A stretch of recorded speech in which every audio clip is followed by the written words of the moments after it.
selalu ada untukmu.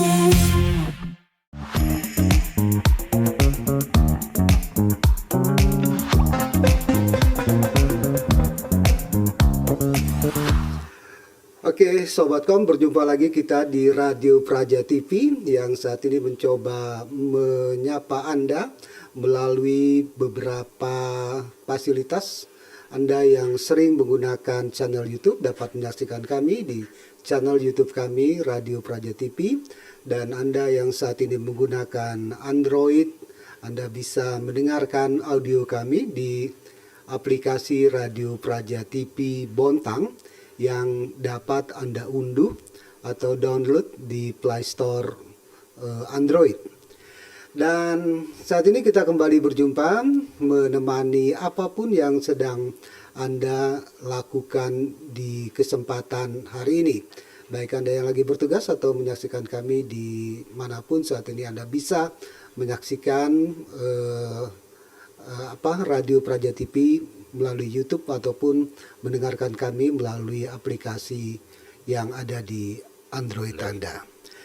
Nah, beberapa waktu lalu Anis, Fidra dan juga Fahmi sempat membahas tentang tempat-tempat wisata menarik di Kota Bontang, atau apa sih yang bisa Anda kunjungi ketika berkunjung ke Kota Bontang. Nah, masih banyak yang belum terekspos disampaikan kepada Anda. Kita hari ini masih tetap ngomongin wisata apa aja sih yang menarik di Kota Bontang ini yang bisa Anda jadikan tujuan dalam rangka berlibur atau berkunjung ke Kota Bontang. Dan kita masih berjumpa di program yang bernama Serba.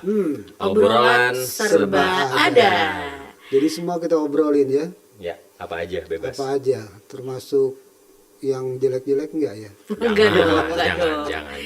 Ya, jadi kalau kita kemarin beberapa waktu lalu kita membahas tentang tempat-tempat wisata, seperti yang tadi Om Bram bilang, tempat-tempat wisata yang mungkin menjadi rekomendasi untuk bisa dikunjungi ketika memang sedang berlibur atau sekedar mungkin untuk buat acara keluarga seperti itu. Healing. Iya, betul. Dan kemarin kayaknya kita sudah sempat ngobrol soal tempat wisata yang ada di atas laut, ya kayak villa-villa yang ada di Bontang Kuala contohnya, dan juga di beberapa tempat lainnya seperti ada Tihi-Tihi, itu juga salah satu tempat wisata yang bisa dikunjungi, dan juga Kampung Malahing, seperti itu.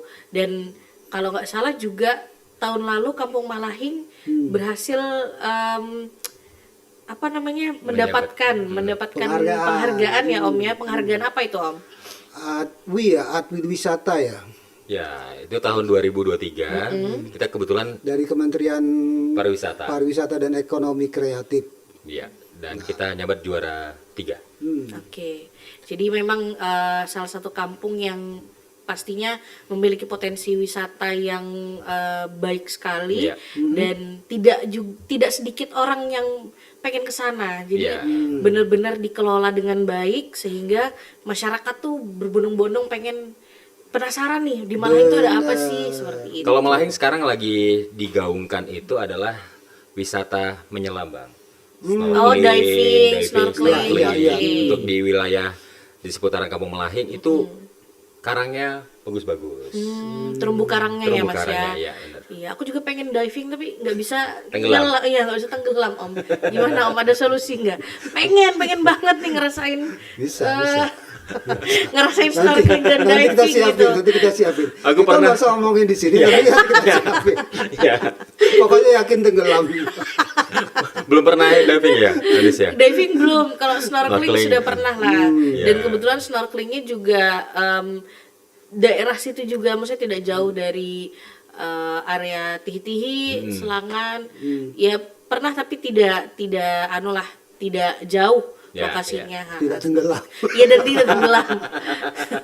Kok teman-teman lain bisa tenggelam nih, aku nggak bisa. Kurang pemberat ya kan? Iya, biasanya di beltnya itu harusnya di atas ini ada tabung oksigen. Itu tadi kita mau ngomongin. Oke. Ya. Kan berpindah banyak tuh. Dari yang 12 kilo ke 3 kilo. 3 kilo di season 3 gitu. Oke, sorry ya Sobat Kom, jadi ya beginilah namanya obrolan serba ada ya. Apa aja diobrolin. Iya, apa aja diobrolin dan punya imajinasi sendiri. Iya. Tapi kalau namanya pariwisata itu kan kita tergantung nih ke sahabat-sahabat kita yang dari luar pulau atau dari luar kota. Iya. Pengennya apa nih, hobinya Iya. apa. Betul. Nah kalau yang tadi seperti Fidra sama Anis bilang, kalau misalnya hobi berenang, hobi menyelam, kita ada beberapa tempat wisata termasuk tadi di Kampung Melahing. Kampung Melahing. Dan di Beras Basah juga bisa, Mas. Beras Basah bisa. Iya. Nah dan dua tempat ini diperbolehkan untuk menginap. Iya. Tapi dengan catatan harus paling tidak ada izin Lapor, ya. lapor lah ya, karena apa namanya penanggulangan bencana itu ya. Iya. Itu apa paling tidak mereka tahu nih berapa orang yang sedang berada di berwisata di Pulau Beras Basah. Betul. Kemudian demikian juga tempat-tempat wisata yang ada di daerah pesisir. Karena kita emang nggak pernah tahu kan kapan bencana itu datang kan Ya, Om. Jadi memang ya. itu bentuk kesiagaan teman-teman dari BPBD Bontang khususnya untuk mengetahui Ya. siapa aja sih atau berapa orang nih yang lagi berlibur ke Beras Basah. Karena ketika terjadi sesuatu bisa langsung ditangani segera Ya. seperti itu. Dan ini izinnya berlaku untuk semua orang ya. Ya. Baik yang bisa tenggelam ataupun yang tidak. Ya, semua ya Sobat Kom tidak terkecuali. Mau yang bisa berenang, mau yang aku bisa berenang nggak perlu lapor deh, nggak gitu ya. Jadi semua wajib Semua. lapor ya. Nggak cuma yang bisa tenggelam aja. Nah, hari ini kita mau ngobrolin tempat wisata yang lainnya kali ya. Nah Apa ya? banyak. Ngulik lagi ya. untuk Jadi di kalau hari itu ini. deh kalau misalnya yang suka apa nuansa laut, Laut. nuansa pantai Betul. itu ada beberapa daerah ya. Betul. Baik Melahing, Tihi-tihi. Tihi-tihi, Pulau Gusung, Beras Basah. Beras Basah, Segajah. Iya. Ya. Itu semuanya tempat-tempat itu adalah tempat-tempat yang ada di tepi laut dan tengah laut. Kenapa kita bilang tengah laut? Kalau memang Beras Basah kan memang di tengah laut ya. Iya. Iya. Jadi memang ada pulau yang konon katanya pasir-pasirnya itu menyerupai beras, Butiran beras. butiran beras, sehingga Makanya disebut beras basah. Tapi jangan sampai dimasak. Karena jadi beras nasi asin nanti. Karena itu tetap pasir guys, tetap pasir yang rasanya asin. Hanya saja bentuknya menyerupai Nah, seperti itu. konon katanya dulu ya, apa ceritanya ada kapal berlayar membawa beras, karam, dan itulah tumpukan-tumpukan beras itu berubah menjadi pasir. Oh, Tapi itu Mitosnya ya. nggak ilmiah ya. Dari mulut ke mulut legenda lah, legenda ya. Iya. Sama satu lagi Om, Pulau Segajah. Pulau Segajah ini juga letaknya di tengah-tengah laut. Tapi memang uniknya Pulau Segajah ini kalau malam hilang Om. Iya, hilang. Iya, karena Tertutup air. tertutup air. Jadi itu Pulau Segajah ini adalah pulau yang airnya surut. Jadi ketika surut kita bisa nih ke sana dan menikmati apa namanya? Pantai. Pantai dan juga kalau mau snorkeling dipersilahkan di sekitar area pulau itu. Tapi kalau sudah malam itu pantai itu menjadi air lagi, ketutup air lagi. Jadi Kira tadi kalau mistis malam gitu. ini tidak ada sangkut pautnya sama mistis ya Sobat Kom. Jadi ini pure karena memang kondisinya seperti itu. Jadi air laut yang tinggi jadi menutup Pulau Segajah itu. Iya. Seperti itu. Kalau mau ke Segajah itu rutenya kita lewat ini Bang Bram. Apa Lewat tuh? Botangkuala bisa, Tanjung Nemo juga bisa. Oh gitu. Ada paket-paketnya kalau misalnya mau ke Beras Basah dan ada jam-jamnya. Iya. Biasanya ada yang ke sana dulu ke lokasi dan yang ngabarin misalnya telepon gitu kan. Oh, ini Pulau Segajah udah mulai surut, jadi boleh ke sana. Oh. Ada jam-jam tertentu. Dan apa transportasinya memang selalu ada tapi tidak tiap jam ya. Iya. Ya, Jadi akan lebih baik kalau misalnya mencari dulu, Booking dulu. ya mencari Iya. informasi kapal yang berangkat ke pulau-pulau ini, baik Pulau Sigajah, Ya. Pulau Beras Basah maupun daerah pesisir Melahing dan Tihi-Tihi, pastikan kapalnya ada. Jadi kalau sudah ada, ya tergantung kesepakatan mau apa berapa orang yang berangkat, kemudian semuanya biayanya bisa dinego ya. Ya, betul sekali. Jadi lebih baik bertanya dulu, jangan sampai nanti kok Zong. mahal banget gitu Iya. kan. Lebih baik cari tahu dulu. Cari tahu dulu, Disesuaikan Pak. dengan jumlah orang yang ikut berlibur atau berwisata. Pasarannya berapa. Jadi apa? Nanti kan memang tidak semuanya persis. Misalnya kalau sekali berangkat ada yang 700.000, Ya. bisa saja ada yang di bawah itu dan ada yang di atas Iya. sedikit. Mm-mm. Menyesuaikan bentuk kapal juga. Bener. Kalau Ani sudah pernah ke semua ke pulau-pulau? Kalau ke semua alhamdulillah sudah. Ya. Tapi yang paling terakhir dikunjungin tuh Malahing memang. Malahing. Terakhir ke Malahing. Kalau Selangan sama Tihi-Tihi udah dari zaman dulu lah, zaman kecil sampai pas sempat magang kemarin di salah satu perusahaan di Bontang. Nah, itu ada kesempatan sering berkunjung ke situ kebetulan karena CSR-nya kan. Seperti itu. Terus kalau Gusung, kalau beras basah sudah lah ya, udah hatam. Orang Bontang yang belum kesana kayaknya bukan orang Bontang. Seperti itu. Jadi Hampir saya nggak diakuin. jadi buat kalian sobat kom yang belum pernah ke beras basah, cobain deh. Jangan juga Kalian keluarga aku nggak pernah ke beras basah. Cuma ngantar sampai pelabuhan ya kemarin ya. kayaknya belum sah gitu rasanya kalau orang Bontang tapi kalian belum ke beras basah tuh kayak Bener serius juga sih. sih iya. Iya. Karena emang beras basah juga salah satu yang ikonik. Orang jauh-jauh datang dari Samarinda, dari Muara Badak. Iya. Karena saya juga punya teman om yang mereka bener-bener niat pagi berangkat dari Samarinda hanya untuk Beras berlibur dan kemah di Iya. beras basah seperti Begitulah itu. apa istimewanya beras basah. Iya. Banyak orang yang ingin berkunjung di sana. Tapi Sobat Kom dan pendengar Radio Praja TV serta Anda yang menyaksikan kami melalui channel YouTube Radio Praja TV Bontang, kita mau break dulu sejenak, jangan kemana-mana. Dengarkan beberapa informasi yang kami sampaikan untuk Anda berikut ini.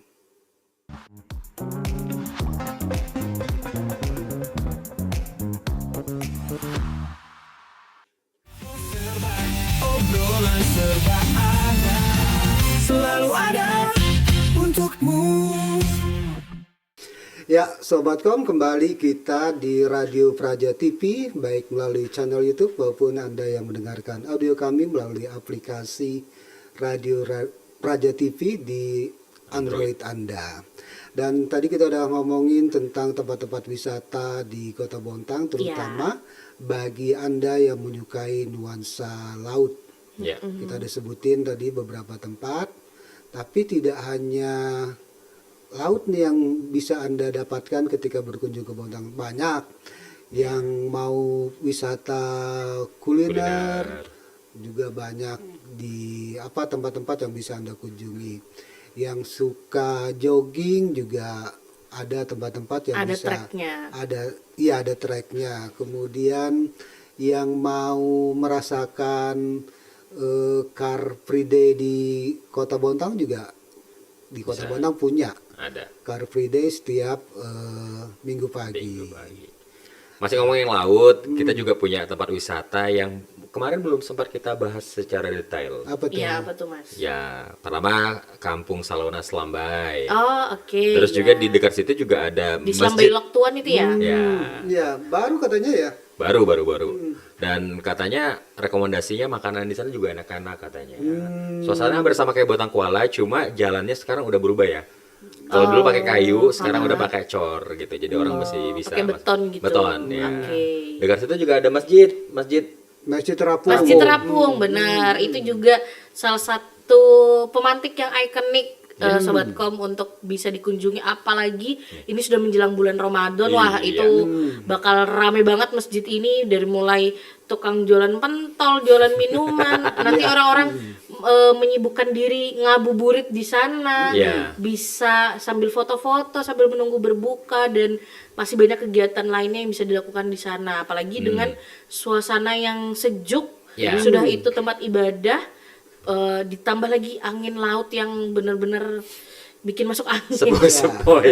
Tidur deh. Sepoi-sepoi sampai kencang. Belum puasa tuh emang enaknya ibadahnya tidur. Iya, tapi kalau ngomongin Selambai Mas Ya. dan Om Bram, aku tuh punya satu makanan favorit kalau di Selambai itu. Singkong. Soto ceker. Oh, soto ceker. Soto pokoknya Soto ceker Selambai ini terkenal dengan soto ceker. Walaupun ada beberapa tempat yang menyediakan Iya. makanan yang sama. Iya, benar. Walaupun di beberapa tempat di kafe gitu kan ada sop singkong ceker atau sop ceker, tapi di sana memang identik atau khas dengan soto ceker atau sop cekernya. Cekernya ceker ayam tapi kan. Iya, ceker ayam. Mau Bukan ceker bebek. Oh, ceker bebek ada selaputnya Iya, nih, susah. geli. Ya, cekernya ceker ayam.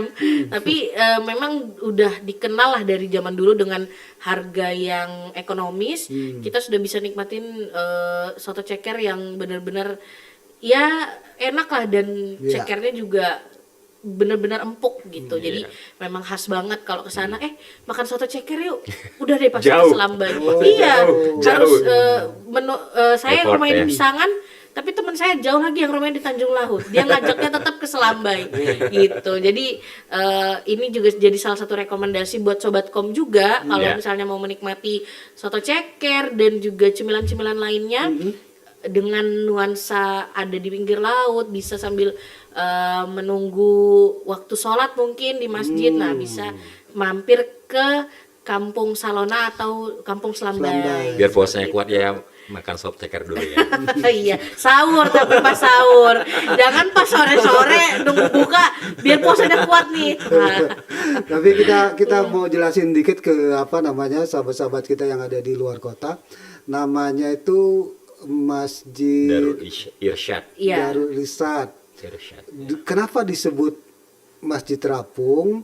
Karena kalau misalnya ini air lagi pasang ya, air lagi tinggi, itu kalau misalnya dilihat dari atas, itu memang laksana terapung. Oh, Ya. oke. Tapi kita mesti jelasin ini bukan terapung ya, masjid ini dibangun di atas laut dengan menggunakan tiang. Ya. Nanti kalau misalnya ada teman dari luar pulau datang marah-marah ke kita, Pakai rakit. mana terapung? Kok nggak berasa terapung nih kok? Nggak goyang-goyang. Iya, terapungnya dengan makna tersirat. Iya. Jadi ketika view-nya dari atas, seolah-olah masjid ini terlihat terapung. Benar. Dan yang bikin unik juga Om, kenapa disebut terapung mungkin karena di ujung Kiblat. ya di ujung kiblat itu Arahnya. apa namanya bentuknya bentuknya itu kayak Kapal. ujung kapal. Jadi memang didesain sebagus mungkin Iya. dan apa ya, bisa seakan-akan seolah-olah itu tuh kapal yang di atas laut dengan bentuk masjid seperti itu. Jadi memang ini udah tahun berapa ya masjid terapung itu aku Diresmikan lupa. setahun yang lalu. Belum begitu lama. Belum begitu lama Iya, ya, dari tapi 19 memang salah satu masjid yang jadi favorit lah buat Iya. masyarakat Bontang. Iya. Mau yang jauh dari Brebes sekalipun mereka tetap datang untuk ya sekedar photoshoot di sana atau menikmati keindahan laut. Benar. Setelah itu melaksanakan sholat Ibadah, ibadah Komplit di lah ya. sana. Iya, Ini paket betul. komplit yang bisa Kenyang. Anda dapatkan ketika berkunjung ke kampung Selambai Loktuan ini. Jadi di sekitarnya ada Masjid Terapung. Ya. Ada juga bisa melihat pelabuhan bongkar muat. Ya. Bisa juga seperti yang Andis bilang tadi menikmati berbagai kuliner yang ada di apa namanya Kampung Selambai. Tadi sudah disebutkan salah satunya yaitu ceker, Sop ceker. dan itu kaki ayam. Kaki ayam, bukan Dan kaki kalau bumbunya bebek. udah dipotong juga. Kalau kaki sapi Itu tengkleng. Bukan ceker, tengkleng namanya. kikil, Kikil hidung. cingur. Kenapa jadi ngomongin sapi? Back to topic. Nah, jadi kalau tadi kan mau yang komplit tuh bisa ke situ. Ya. Atau yang mau menikmati apa suasana di apa gerbang Kota Bontang juga ada yang Oh, iya. namanya Tugu Selamat Datang. Iya. Nah, Tugu Selamat Datang ini juga punya hal-hal yang unik ya. Jadi dari atas dari pelataran Tugu itu ada arah-arah yang lengkap dengan ukurannya. Oke. Misalnya arah Tokyo tuh arah mana, jaraknya berapa kilometer, itu entah benar entah enggak, pokoknya ada tertulis di situ pokoknya. Yang dekat yang apa? Yang kita bisa manjat towernya itu kan? Iya, di bawah tower itu ada. Misalnya mau ke China, Singapura itu lengkap. Arahnya sudah dikasih arah dan jaraknya pun ada. Arah dan jaraknya aja ya. Oh, arah. jadi kalau misalnya nggak yakin, coba aja jalan lurus saja sekian kilo. Tembusan. Iya, nembus langit gitu. Bukan enggak. Itu lengkap. Mau ke Arab Saudi, mau ke Jepang, mau ke mana-mana, pokoknya udah di situ keunikan dari Tugu Selamat Datang. Jadi bisa Singapura itu ada di mana, Malaysia ada di arah mana, dan lengkap dengan jaraknya. Kalau misalnya nggak percaya, silakan jalan lurus, pasti tembus. Dan siapa yang mau coba kayaknya orang kurang kerjaan ya. Beneran. Nah, di Tugu ini juga menarik ya. Menariknya itu juga kalau di suasana weekend ya, sore itu rame. Sore sampai malam. Karena bisa dapat sunset di sini. Iya. Sunsetnya. Bisa dapat sunset, terus dimulai dari sore hari itu sudah banyak penjual-penjual makanan, penjual minuman, Emang bahkan kelihatan ada ya, yang sesuai body iya. ya. Oh iya, iya. Ya dibahas makanan dulu ya, Pak. Emang nggak bisa kalau nongkrong nggak makan tuh ya. Ya, jadi begitu Sobat Kom. Jadi kita tuh kalau nongkrong, ya pasangannya memang makanan dan minuman. Jadi di mana kita nongkrong, di situ harus ada pale-pale yang pakai payung pelangi. Menandakan ngobrol. kalau di situ ada makanan. Dan itu teman nongkrong yang paling enak ada di situ juga. Iya. Karena ada ya itu tadi seperti dibilang Anis tadi, Iya. banyak makanan yang dijajakan. Pokoknya kalau nggak ada payung pelangi nggak rame.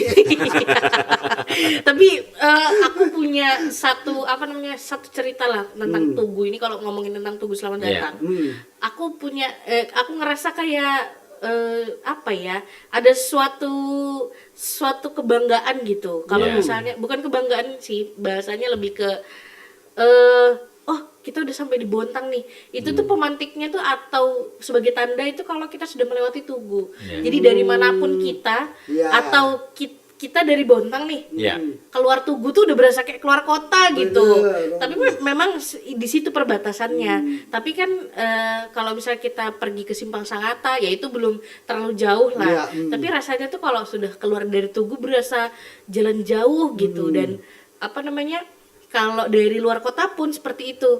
Jadi sudah di jalan, udah ngelihat Tugu tuh, alhamdulillah sudah sampai Bontang. Nah itu perasaan itu yang Finishnya menurutku, iya kayak ada hal yang tidak bisa dijelaskan Energinya itu beda. ketika ngelihat Tugu itu sudah ada kebanggaan, ada rasa puas gitu, dan ada rasa bersyukur, alhamdulillah sudah sampai di Bontang lagi, di kota kelahiran gitu. Lahirnya di Bontang? Enggak. Enggak, Om Bram? Saya di Los yang Angeles. lagi kebakaran ini apa? Los Angeles. Waktuan atas. Los Angel. Kebakaran hati. Ya, Tapi ngomongin tentang Tugu tadi singgung sama Anis nih, Bang Bram, itu ternyata ada filosofinya. Itu dibangun CSR, sebuah perusahaan yang ada di Kota Bontang. Sebelum perusahaannya berakhir kontraknya di Kota Bontang. Gitu. Jadi itu memang di simbol lambangnya agak kayak gini tuh apa namanya? Bengkok itu melengkung. Itu paruh burung enggang katanya. Oh, paruh. Burung Oh. enggang. Kenapa warnanya merah? Basicnya awalnya di Tugu itu berwarna merah karena memang perusahaannya ikonnya adalah warna merah. Logonya logo perusahaannya. Mirip dengan logo perusahaan, dan filosofinya yaitu tadi seperti aku bilang ya, buat ini menandakan itu adalah burung enggang. Karena memang Bontang ini adalah kota industri ya. Betul. Kita perlu sampaikan juga kepada sahabat Kom, kota industri, banyak perusahaan di sini dan banyak juga yang masa beroperasinya sudah selesai. Ya. Jadi bisa dibilang Tugu Selamat Datang ini Kenang-kenangan. ya dari Landmarknya. perusahaan tersebut ya. Iya. Rasanya kita Belum puas ngomongin. bikin episode lagi mungkin ya. Apa? Masa kita udah selesai? Ayo. Masa sih? Ya ampun. Perasaan kita baru ngobrol 10 menit. Waduh. Tapi, lapar, iya. lapar. Jadi sobat cuan, moga-moga juga seperti yang Anis rasakan ya, Anda yang bergabung di program Oserba merasakan ya kok udah selesai sehingga pengen lagi Ya. menemukan kami di esok hari di channel yang sama, di channel YouTube Radio Praja TV, dan mendengarkan kami melalui aplikasi Android Anda. Ya. Oke. Akhirnya kita Kita Episode harus hari ini ya. ya berpisah. Nanti kita buat lagi episode lanjutan tentang wisata lagi. tentang wisata sampai part 100. Saking banyaknya tempat wisata di Lombok. Iya, tapi insya Allah nggak berpart-part kok, nggak kayak di aplikasi TikTok ya. Kalau rame lanjut part 2. Oke, sampai jumpa. Bye. Dadah.